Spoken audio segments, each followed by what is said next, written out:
कमाल का ताना दिया मंदिर में भगवान ने कि हमेशा मुझसे मांगने ही आते हो, कभी मुझसे मिलने भी आ जाया करो।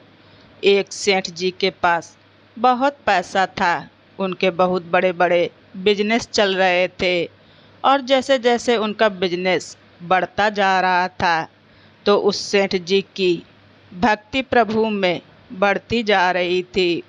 लेकिन समस्या ये थी कि सेठ जी के पास में समय ही नहीं था कि भगवान की भक्ति करें, पूजा पाठ करें।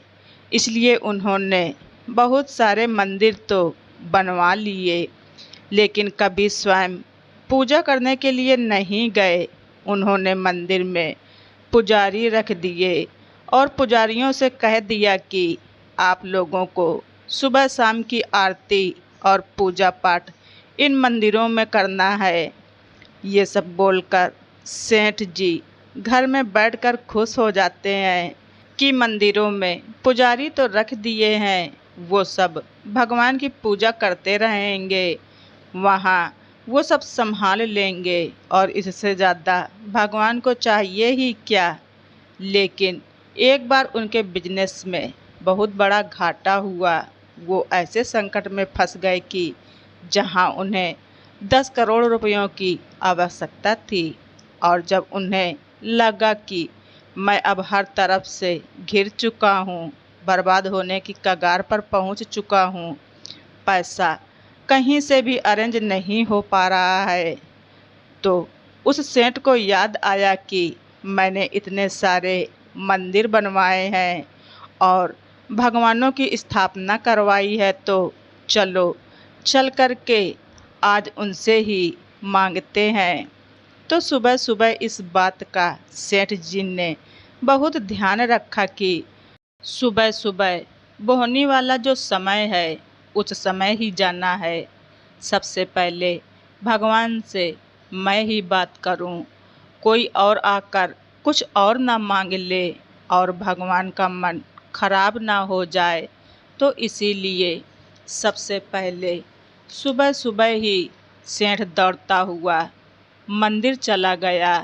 लेकिन जब वो वहाँ पहुँचे अपने ही बनाए हुए एक मंदिर में, तो देखते हैं कि उनसे पहले लाइन में आकर एक भिखारी खड़ा हुआ है।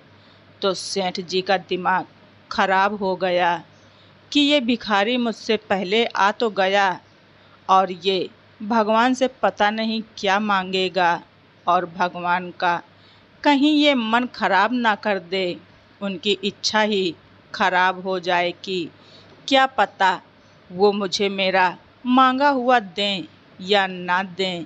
यही सोचते हुए सेठ जी भिखारी के पीछे खड़े हो गए। अब सेठ जी यही सोच रहे थे कि ये क्या मांगने आया है, इस भिखारी को क्या चाहिए। और भिखारी मन में ये सोच रहा था कि सेठ जी भी यहाँ मांगने के लिए आए हुए हैं और इन सेठ जी को अब क्या चाहिए, इन्हें भगवान ने तो इतना कुछ दिया हुआ है। अब जैसे ही मंदिर के पट खुले तो भिखारी ने भगवान से कहा कि हे प्रभु, मुझे सिर्फ 500 रुपये की आवश्यकता है। मेरी पत्नी बीमार है, कुछ दवा का प्रबंध हो जाता तो इलाज हो जाता और मेरी पत्नी ठीक हो जाती। और वो बार बार यही बोले जा रहा था कि प्रभु, मुझे सिर्फ 500 रुपये आज दिन भर में मिल जाएं कहीं से भी। अब सेठ जी का दिमाग खराब हो गया। वो सोच रहे थे कि ये भिखारी तो हटने का नाम ही नहीं ले रहा है, इसकी प्रार्थना तो चलती ही जा रही है, चलती ही जा रही है। तभी सेठ जी ने बिना देरी किए उस भिखारी के हाथ में 500 रुपये का नोट रखा और कहा, जाओ जाओ, ये लो 500 रुपये और निकलो यहाँ से। लेकिन भिखारी 500 रुपये पाकर बहुत ही ज़्यादा खुश हो गया और उसने भगवान का धन्यवाद करते हुए उस सेठ जी का भी शुक्रिया अदा किया। अब सेठ जी भगवान से हाथ जोड़कर कहने लगे कि प्रभु, उस भिखारी को तो मैंने भगा दिया 500 रुपये देकर। अब मेरी बात सुन लो, मुझे 500 रुपये नहीं 10 करोड़ रुपयों की ज़रूरत है। हे प्रभु, कहीं से भी रुपयों का इंतज़ाम करवा दो प्रभु, बस मुझ पर भी कृपा बरसा दो। ऐसे ही वो मंदिर में बार बार बोले जा रहे थे। तो कमाल की बात ये हुई कि मूर्ति में से भगवान प्रकट हुए और कहने लगे कि तूने इस भिखारी से तो मेरा पीछा छुड़वा दिया उसे 500 रुपये दे करके।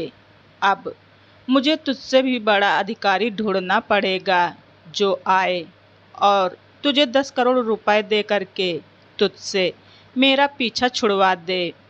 सेठ जी की आंखों में आंसू आ गए और कहने लगे, प्रभु ऐसा क्यों कह रहे हो?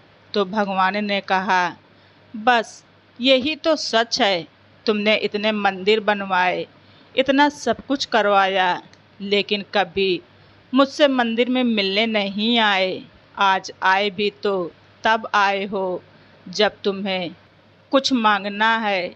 मैं प्रेम का भूखा हूँ, बस मिलने ही चले आते तो मैं इतना बड़ा संकट आने ही नहीं देता। बहुत छोटी सी कहानी है। ये कहानी हमें ये समझाती है कि जहाँ बहुत ज़्यादा मांगा जाता है वहाँ प्यार खत्म हो जाता है, प्रेम खत्म हो जाता है। इसीलिए मांगना बंद कीजिए, और अगर मांगना ही चाहते हो तो सब्र मांग लीजिए कि हे प्रभु, मुझे धैर्य दीजिए, मुझे सब्र दे दीजिए और अपनी कृपा बनाए रखिए।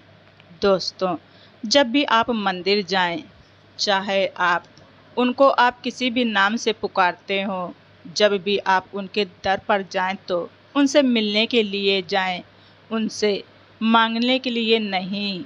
वो तो सबके लिए अच्छा ही करते हैं और अच्छा ही सोचते हैं। तो दोस्तों, आप सभी लोगों को हमारी ये स्टोरी कैसी लगी कमेंट बॉक्स में ज़रूर लिखें। चैनल पर नए हैं तो सब्सक्राइब करना ना भूलें। धन्यवाद। रिचा वाइस।